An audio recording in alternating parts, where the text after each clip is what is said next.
Today on Hearts of Heroes. As wildfires rage in one Northern California town, unlikely heroes step up to rescue their community. Go, go, go, go, go. There's fire everywhere. It's all around us, and we realize that we're not going to be able to get out. They're completely relying on me and my skills to get them out of this situation. These heroes do whatever they could to save the lives of their patients and themselves. Find out how complete strangers risk their own safety to save the lives of those trapped in the roaring wildfires.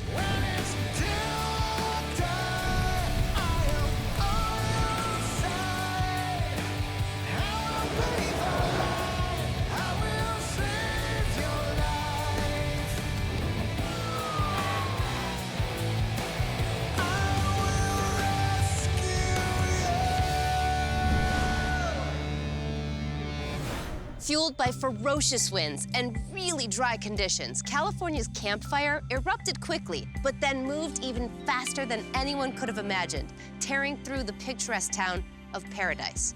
Though tragedy would engulf this entire peaceful mountain community, heroes would emerge, and they would stand tall in the face of the inferno. Nestled in the foothills of the Sierra Nevada mountains sits the Northern California town of Paradise. With blue skies, verdant forests, and rolling hills, Paradise truly lives up to its name. It's a very outdoorsman-type place. Family and friends is what I've always known about Paradise. There's a ton of swimming holes everywhere you go. You could ride your bikes out till dark time in a group of little mob of kids, and you felt safe. It's a very tight-knit community, and it was a joy growing up here. And on the morning of November 8th, that sense of community, of neighbor helping neighbor, well, it wouldn't just be a way of life. It would be a way of saving lives. It started out as a routine workday for labor and delivery nurse Tamara Ferguson. I started my shift at Feather River Hospital like any other day. One of my night shift coworkers was leaving and said, "Did you guys notice that there's an orange glow outside?" And a few of us walked outside and we looked, and it looked pretty far away, so we kind of just went back to doing our business. Early that morning, pediatrician David Russell also noticed something on the horizon. So I went and told my wife, hey, it looks like there's a fire, so we need to check, see if there's any information on it. No information. So I said, I'll go to work. Brett Harles and his wife, Heather Robach, were going into delivery that morning with their second child. With her upcoming C-section, they really had little time to think of anything else. We were really happy at the beginning of the day, starting out knowing that you're going to get to meet your daughter. What no one yet knew was that 6:30 that morning, a wildfire ignited off Camp Creek Road in Pulgas, California, just 7 miles away. Called the Camp Fire, this inferno was now racing toward Paradise.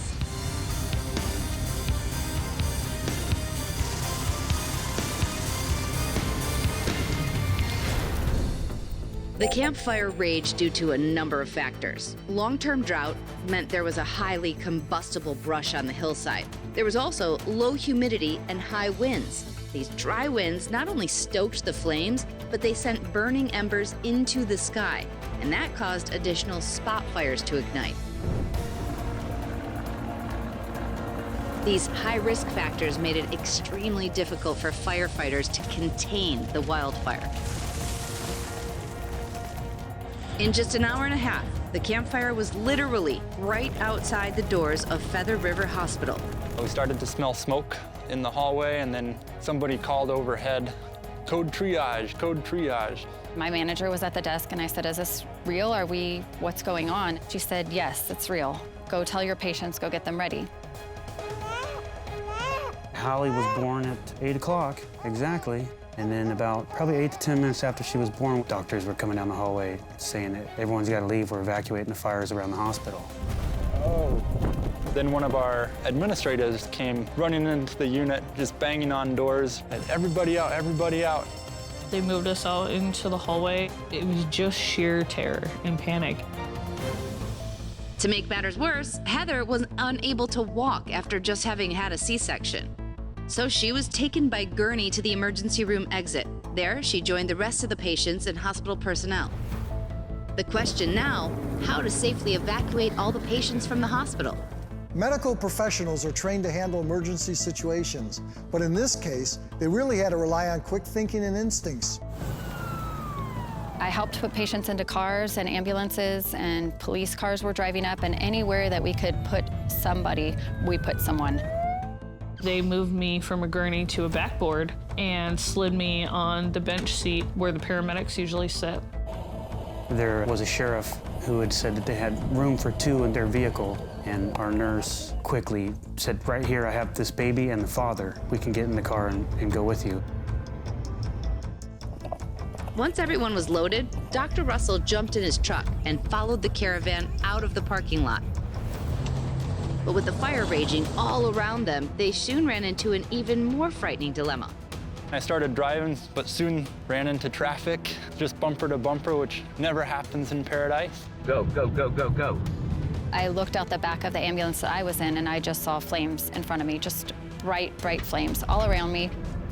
I heard traffic say the ambulance in front of us was on fire. But it was kind of the first moment that I thought, are we gonna die here? New mom Heather was inside the burning ambulance.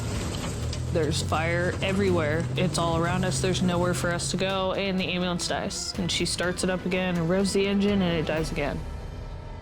Heather's husband, Brett, had made it to safety, but now Heather had to make a heartbreaking phone call to him. I had just told him that there was fire all around my ambulance, and my ambulance died. And that I just loved him so much. And that I love our kids so much, and I'm just so sorry that I'm not gonna be with them anymore, and now I'm making it out of there. Dr. Russell was trapped in that gridlock. He made a frantic call to his brother, who happens to be a California firefighter. And his brother advised him that his only chance was to leave his vehicle and make a run for it. There were embers raining down on me, so I covered my head with the towel, started running down the road. When I looked up, I saw an ambulance with its back doors open. The patient inside, Heather, was saying, "Hey, get me out, the ambulance is on fire." Dr. Russell helped an EMT pull Heather out of that burning vehicle, but their horrifying nightmare was only just beginning. I thought there was absolutely no way that I was gonna get out of this fire. There was no way. It was too fierce, it was too fast.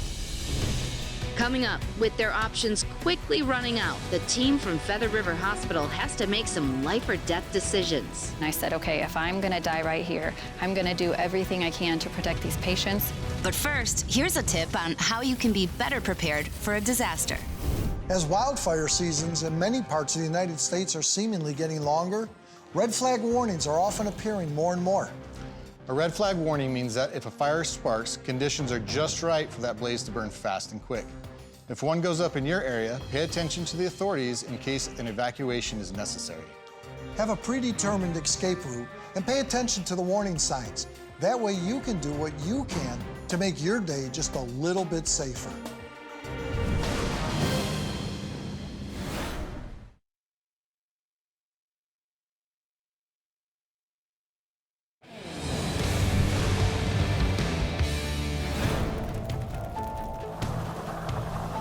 On the morning of November 8th, a fast-moving wildfire swept through the town of Paradise, California.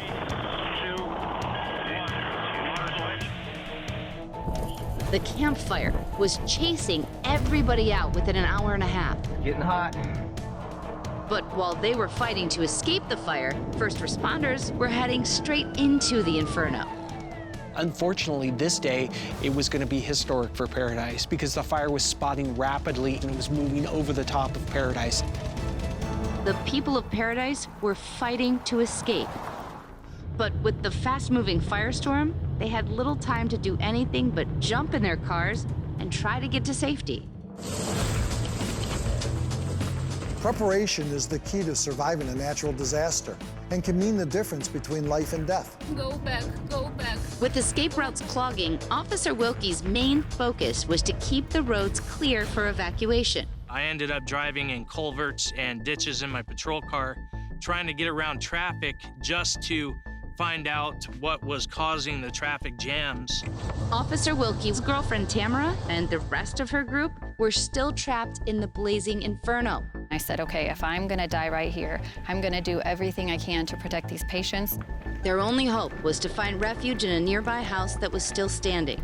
I look and they're kicking down someone's gate, broke into the garage, and they dragged me up the driveway and in. After moving the patients into the garage, Tamara approached a fire chief. I said, what do I do? And he gave us all jobs. He said, you go over there and start sweeping. You fill up buckets with water. Do whatever you can so that it doesn't catch fire. Started hosing down the bushes and also the tree there to try to keep it from lighting the house on fire. And all I can see is smoke and fire and them running back and forth. Finally, after hours of fighting the blaze, a ray of hope. A fire truck was able to make their way to us, so roads were clear enough to get here. And it was only a few seconds later that they said, we're going back to Feather River Hospital. And my heart sank, because why would we go back into this fire? We pull into the hospital parking lot, and there's tons of personnel, and you think, this is over, we're gonna be okay. It wasn't too long after that the sheriff caravan had come up. They said, all right, we can evacuate people. We were loading up 10 and 12 patients to a van and getting everybody out. I looked out the back window as flames were all around me again. It's just fire in front of the ambulance, it's just fire. We didn't think that we were gonna make it out all over again, that we made it all day and this is the part where we die. It's just sheer terror. And we keep going, she guns it, and boom. It was like you broke through a wall, and all of a sudden there's no fire. It was blue sky. It just felt like this weight lifted off of you, say, you know, we're out, we're out. When people face life or death situations, they go into survival mode. It's not until afterwards that the true impact of what they've gone through hits them. I got a phone call from a gentleman, and he said that he was with Heather, and he was calling to let me know that they were safe. All I could remember telling him was, thank you. I just remember it was just overwhelming. When I met up with my wife, gave a big hug to each other, at that point, we just started crying. We just felt so blessed to be able to be together. I don't know why or how, but I do know that every single part of our group at that house played a role in all of us being here today. When you all work together and you focus on surviving and what you have to do to live, you just do it. Coming up, an unexpected message from a survivor of this devastating wildfire. I got a text message saying, we broke into your garage and your garage was our safe haven. And I immediately started crying and I got chills on my whole body. But first, this important safety tip. The number one thing you can do to stay calm during an emergency is to be confident that you know what to do. It might be wise to learn basic first aid. Practice the ability to tune everything out except for what you're focused on. And if you're in a dangerous situation, remember, breathe deeply to calm your body and mind and focus only on one particular goal at a time. So the next time something goes wrong in your day, view it as an opportunity to practice these critical survival skills, because the better prepared you are, the less likely you will be to panic.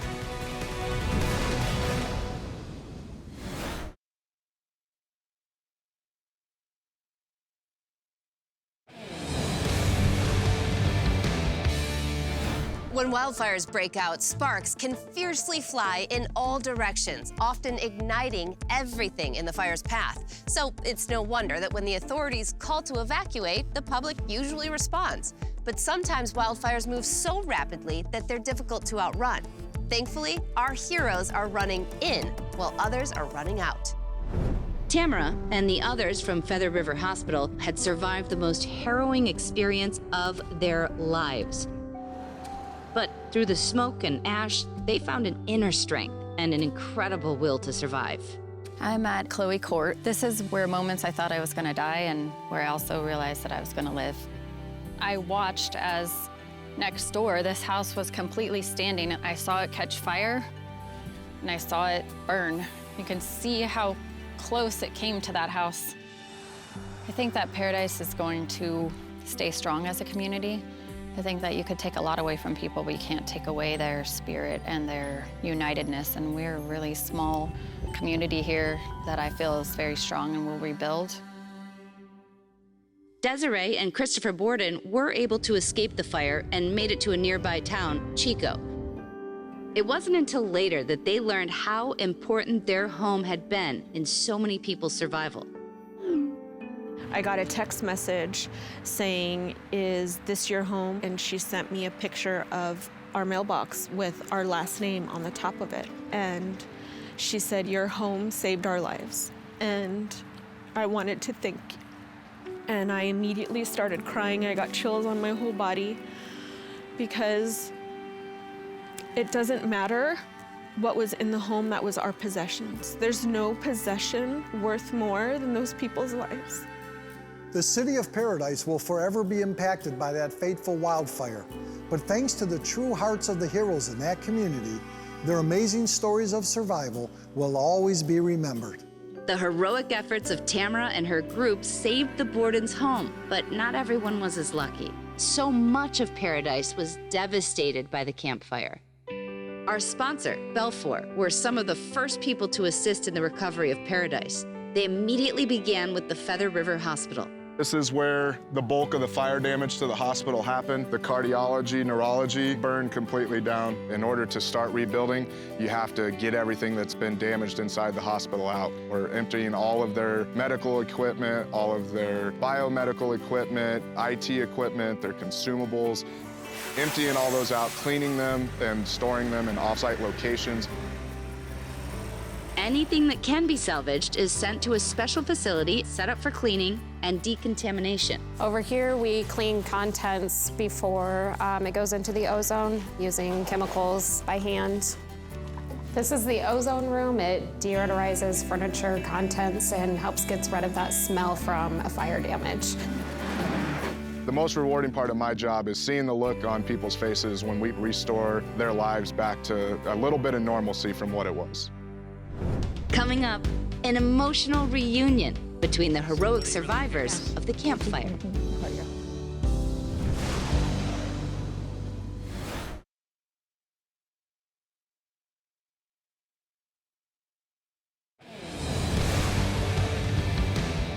The people of Paradise, California have always prided themselves on their sense of community. But after going through the most heart-wrenching experience of their lives, the bonds they share now are even stronger.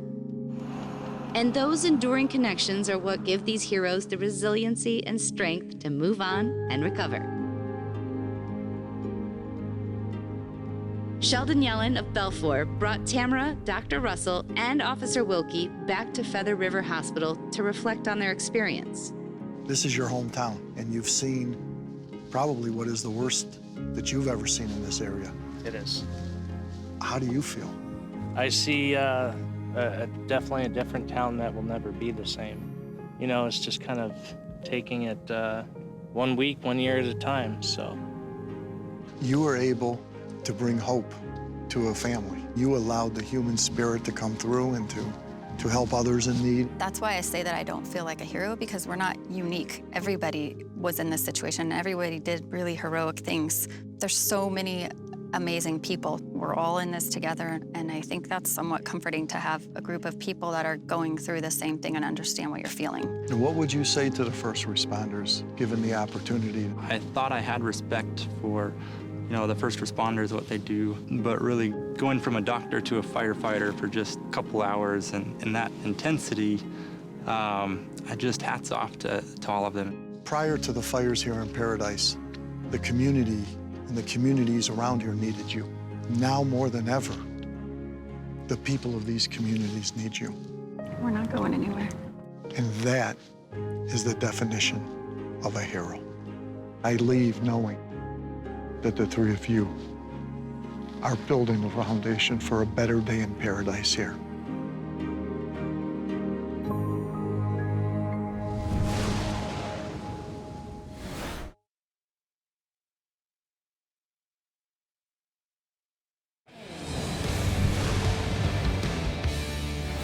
Strength and hope can be born from tragedy. We learned that here. We also learned that the Camp Fire was California's most destructive wildfire on record. But that's not all it's going to be remembered for. It will be remembered for the heroes, for those brave individuals to whom we owe a great deal of gratitude. I'm Ginger Zee. Thank you so much for watching.